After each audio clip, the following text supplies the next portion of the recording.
আমি আপনাদের সম্মুখে সূরা ফাতিহা তেলাওয়াত করছি। আমার আল্লাহ রাব্বুল আলামিন বলেন, আলহামদুলিল্লাহি রাব্বিল আলামিন, সমস্ত প্রশংসা ওই আল্লাহর যিনি রব্বুল আলামিন, এই বিশ্ব জগতের প্রতিপালক। আর রহমানির রহিম, যিনি পরম করুণাময় এবং অতীব দয়ালু। 3 নম্বর আয়াত, মালিক ইয়াউমিদ্দিন, যিনি প্রতিদান দিবসের মালিক, যিনি কিয়ামত দিবসের মালিক।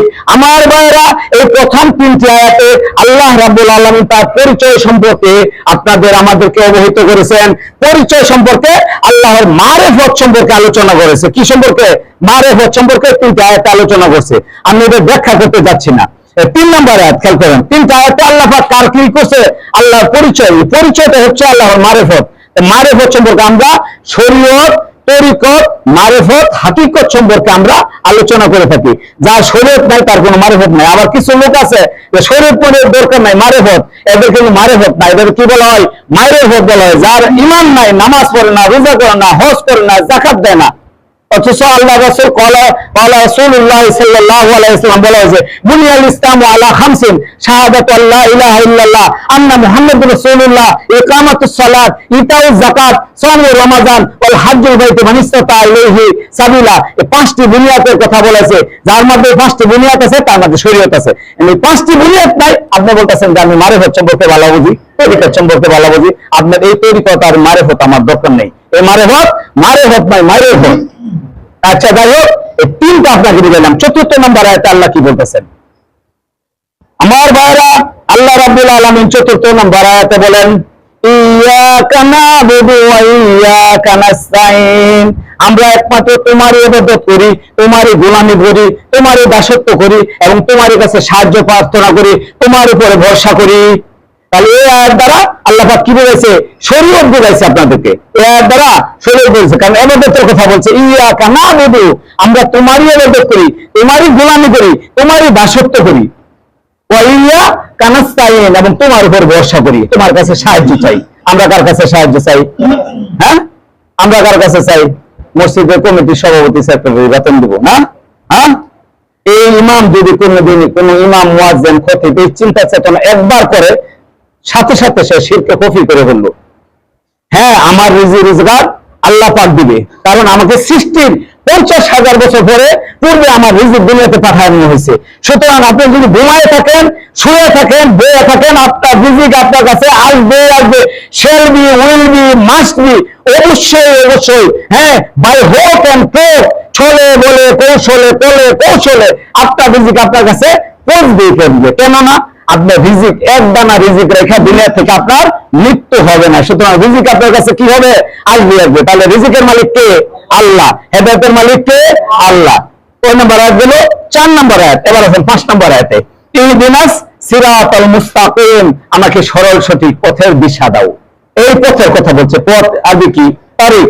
এই তরিকার কথা বলছে। কি বলছে? প্রথম 3 আয়াতে মারিফতের কথা বলা হয়েছে, পরের আয়াতে শরীয়তের কথা বলেছে। 4 নম্বর আয়াতে কি বলা হলো? 5 নম্বর আয়াতে আপনাকে তরিকতের কথা বলেছে। এই তরিকত, আমি আজকে তরিকত নিয়ে আলোচনা করবো। একটু তরিকা, রাস্তা নিয়ে আলোচনা করবো। কিসের রাস্তা?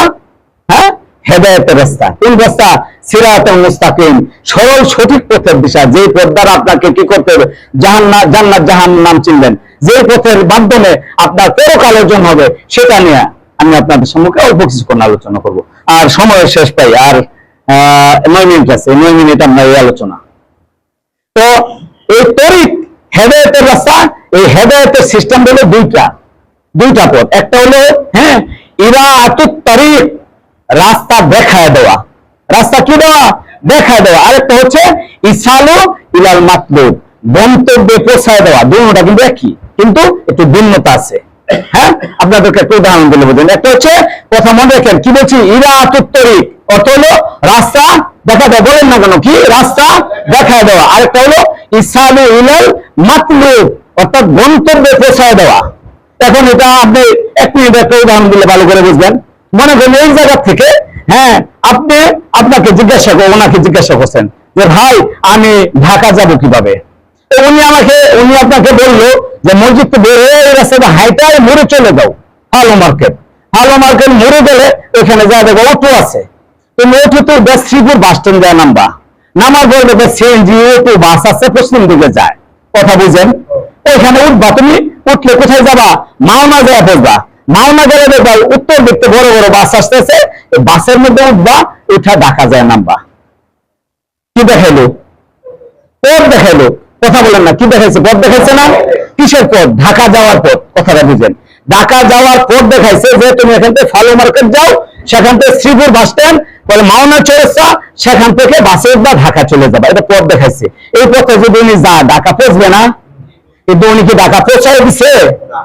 হ্যাঁ, ঢাকা পৌঁছায় দেয় নাই। যুগে যুগে আদম আলাইহিসসালাম থেকে ঈসা রুহুল্লাহ পর্যন্ত, এবং সর্বশেষ আমার আপনার নবী, হ্যাঁ হ্যাঁ, সর্বশেষ নবী জনাবে মুহাম্মদ রাসূলুল্লাহ সাল্লাল্লাহু আলাইহি সাল্লাম, প্রত্যেক নবী রাসূলকে আল্লাহ রাব্বুল আলামিন দুনিয়াতে পাঠাইছেন তাওহীদ এবং রিসালাতের দাওয়াত দেওয়ার জন্য, আপনাকে আমাকে পথ দেখানোর জন্য। এই যে পথ দেখানো হইলো, এটা হলো বান্দার কাজ।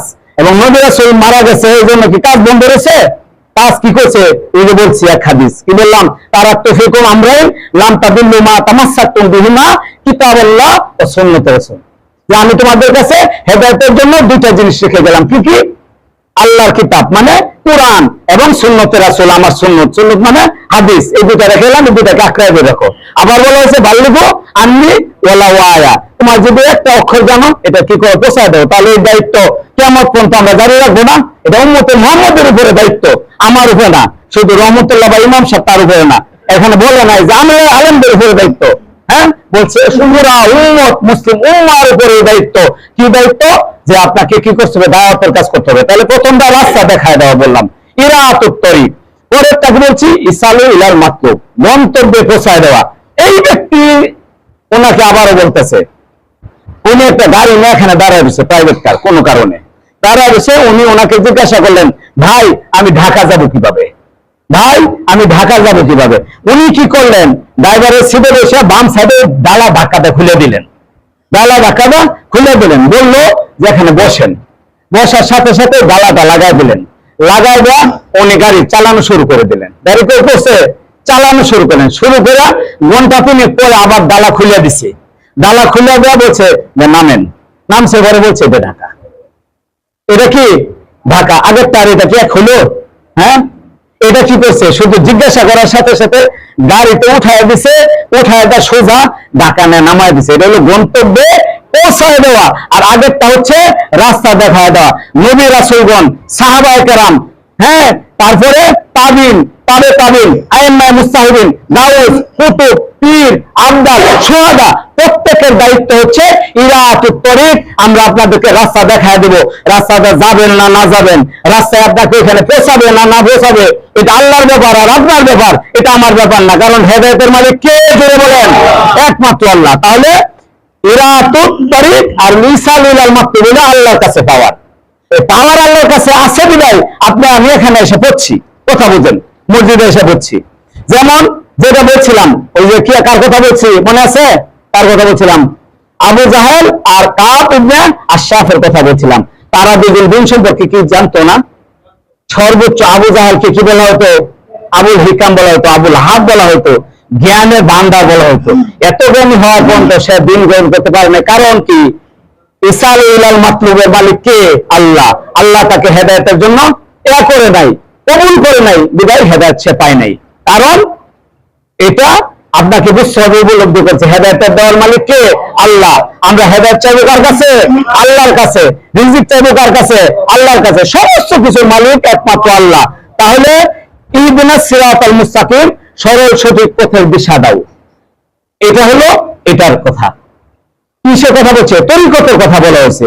পরে সিরাতাল্লাযিনা আন'আমতা আলাইহিম, এটা আমি বলতেছি না, এটা আপনি দেখুন পথ, যে পথে তোমার নিয়ামত রয়েছে, হ্যাঁ, তোমার সন্তুষ্টি রয়েছে, এটা আপনি ব্যাখ্যা করবেন, তরিকত পাওয়া যাবে। তাহলে সূরা ফাতিহার 7 আয়াতের মধ্যে 6 আয়াতের মধ্যে প্রথম 3 আয়াতে আল্লাহ পাক কিসের পরিচয় দিয়েছেন?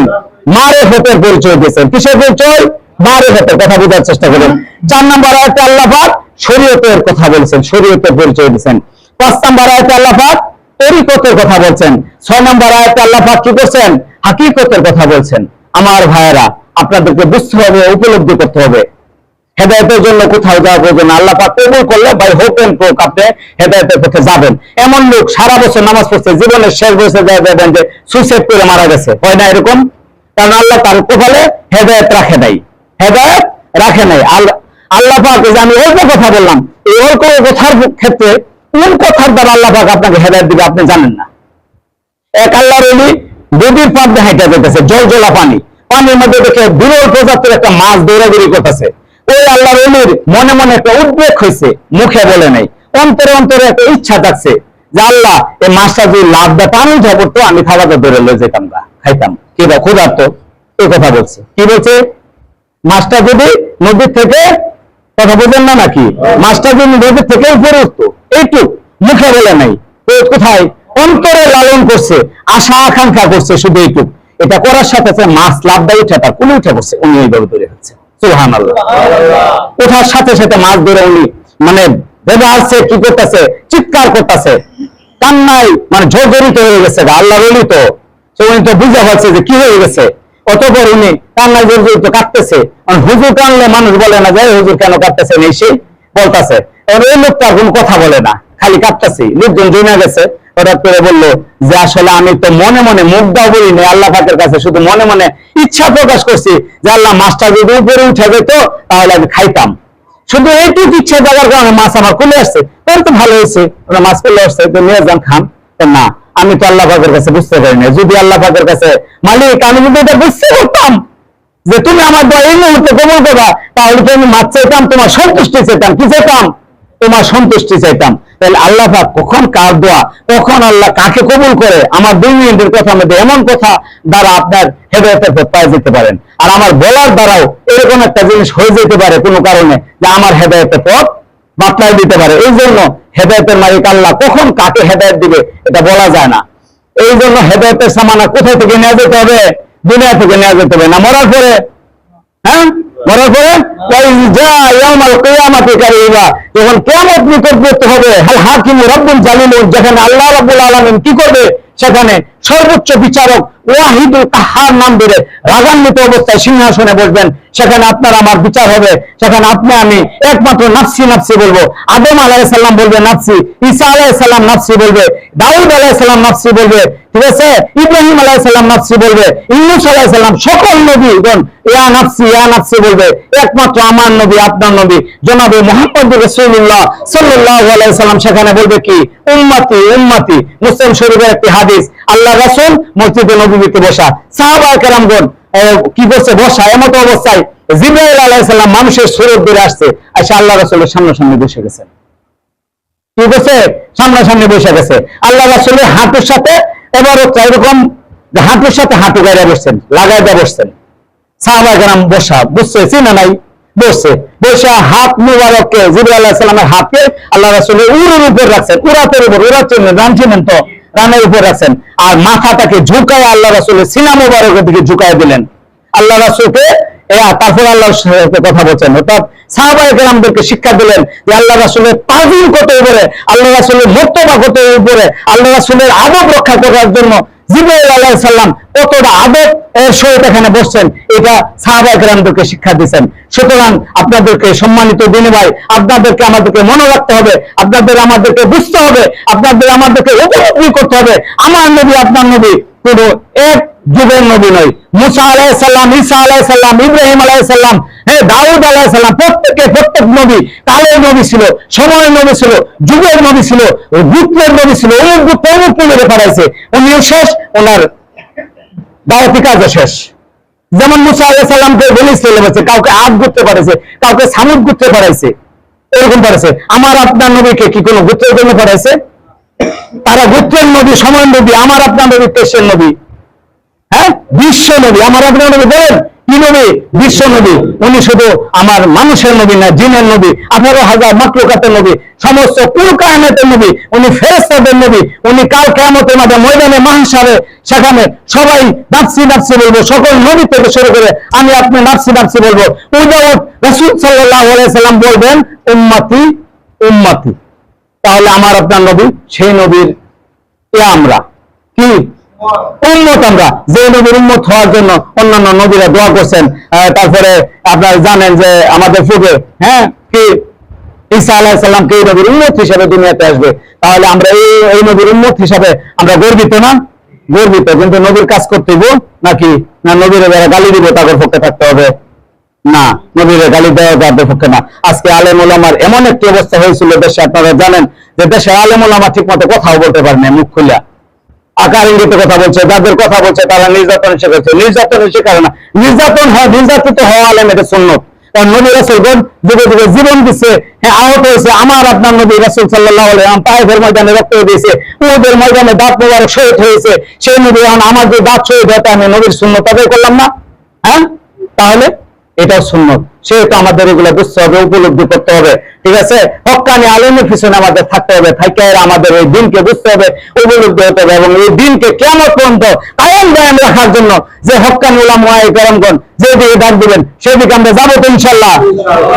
ইনশাল্লাহ যাবো তো। মসজিদে নামাজে কয় কাতার হয় ফজরের সময় বলেন তো? ফজরে, অন্য নামাজ না। আমি যে কোনো জায়গায় বলি, যারা ফজরের নামাজ জামাতে পড়ে এরা প্রকৃত নামাজি। মাইন্ড করেন না, কষ্ট পাবেন না যে আমি আসতে পারি না, এদিকে আমাকে ক্রিটিসাইজ করলেন। না না না, ফজরের নামাজ হলো নিরেট নামাজি। এর ফজরে যারা মসজিদে যান, অনেক ইমাম সাহেব দুর্বল। আমি অনেক সময় বলি, আপনার ইসলামী মাহফিলে ইমাম এবং খতিবরা তাদেরকে বলছি যে আপনি মনে করে, মানুষ মনে করে হুজুর তো বিরাট কিছু, 5 ওয়াক্ত বাজামাত নামাজ পড়ে, আপনি বাজামাত নামাজে আমি আপনাকে নামাজি মনে করি না। পরে সব হুজুর আমার দিকে তাকাচ্ছে যে কেন? আমি অবাক হয়েছেন এই কারণে, কারণ আপনার নামাজ বাজামাত নামাজি হয় না। আপনাকে বাজামাত নামাজ আমি মনে করি না, কারণ আপনি খতিব হয়েছেন এই জন্য নামাজ পড়েন, আপনি ইমাম হয়েছেন বেতন পান এই জন্য নামাজ পড়েন। মানুষ কি বলবে? আপনি মুয়াজ্জিন হয়েছেন আজান দেন এই জন্য নামাজ পড়েন। এর বিনিময়ে কি আছে? ফিডব্যাক। আমি কি ফিডব্যাক আছে? ফিডব্যাক কি? আপনি টাকা পান। কিন্তু আপনি এক সপ্তাহের জন্য মসজিদ থেকে আপনাকে ছুটি দিয়েছে, গ্রামের বাড়িতে যায়, আমরা দেশের বাড়িতে যায়, যদি এই এক সপ্তাহ ফজর জামাত মসজিদে পড়েন, তাও আমি মনে করবো যে আপনি নামাজি। ঠিক কিনা বলেন? নামাজ পড়ে আমি ইমাম, আমি তো পড়বই নামাজ, তাই না? এটা নামাজের আমার পিছনে যখন কোনো কারণ থাকবে না। কারণ আপনার মসজিদে নববীতে আল্লাহ রাসূল যায়েদ আবু সাঈদ খুদরি রাদিয়াল্লাহু আনহু সাহাবায়ে কেরামদেরকে বুঝাইতেছে, বলছে হে আবু সাঈদ তুমি কি বুঝাইতেছো? আবু সাঈদ খুদরি বললো যে আল্লাহ, হে আল্লাহ রাসূল এমন জিনিস নিয়ে বুঝাইতেছি কিয়ামতের পূর্বে সবচেয়ে বড় ফিতনা। বললো কি ফিতনা? সবচেয়ে বড় ফিতনা মানুষকে ধোঁকা দিবে। আবার বললো কি ফিতনা? বলছে দাজ্জালকে নিয়ে আলোচনা করছি। আল্লাহ রাসূল বলছে না, এটা বড় ফিতনা না, কিয়ামতের পূর্বে সবচেয়ে বড় ফিতনা হচ্ছে শিরকে খফি। শিরকে খফি কি বুঝছেন? ছোট ছোট শিরিক, লোক দেখানো ইবাদত। বুজুর্গানে দিন বলেন যে আপনি নামাজে দাঁড়াইছেন, আল্লাহু আকবার বলে দাঁড়াইছেন, সূরা আস্তে আস্তে পড়তেছেন, একা একা মসজিদে নামাজ পড়ছেন, আপনি উপলব্ধি করছেন একটু যে আমার বামে বা ডানে একজন লোক দাঁড়াইছে। দাঁড়ানোর সাথে সাথে আপনার এই সাউন্ডটা একটু বাড়ায় দিলেন, সূরাটা একটু খাটো করলেন, হলে 5 আয়াত, আপনি 9 আয়াত পড়ে আছেন। শুধু একটু বাড়ানোর সাথে সাথে আপনার এই নামাজ শিরকে খফি হয়ে গেছে, শিরিক হয়ে গেছে। কারণ এতক্ষণ কাকে শোনাইতেছিলেন? আল্লাহকে। এখন আপনার মনে উদ্বেগ জন্মেছে যে লোকটা যেন আসছে, একটু সুরটা বাড়ায় দিই, সাউন্ডটা একটু বাড়ায় দিই। এটা বলার সাথে সাথে আল্লাহ পাক বলেন, বান্দা তোমার এই আয়াত এবং এই তেলাওয়াত, এই নামাজ আর আমার জন্য হইল না, তার জন্য হয়ে গেছে। সুতরাং আমার ইবাদত সেই ইবাদত হবে যে ইবাদত কি হবে? আমার জন্য হবে, একমাত্র আমার জন্য, উইদাউট মানে নট কোনো পারসন, শুধুমাত্র একমাত্র আমার জন্য। এই জন্য তাহাজ্জুদ এবং রোজা আল্লাহর খাঁটি ইবাদত। রোজা দেখা যায় না, তাহাজ্জুদ দেখা যায় না, কেউ দেখে না। তো অনেক লম্বা টাইম কথা বলে বললাম, টাইম ওভার হয়ে গেছে। আমি যতটুকু কথা বলছি একটু করে আল্লাহ পাক আমাকে আমল করার তৌফিক দান করুক, এবং আপনাদেরকে যাদেরকে বলছি তারা একটু অন্তত 5 ওয়াক্ত মসজিদ আসবেন তো ইনশাআল্লাহ। মসজিদকে আবাদ করতে হবে, কিয়ামত পর্যন্ত মসজিদকে আবাদ করতে হবে। সবাই মসজিদে আসবেন তো, 5 ওয়াক্ত নামাজ পড়বেন। একটু হাত তুলে দেখান, একটু একল হাত তুলেন, হ্যাঁ হাত তুলেন। 5 ওয়াক্ত নামাজ পড়বো আমরা ইনশাআল্লাহ।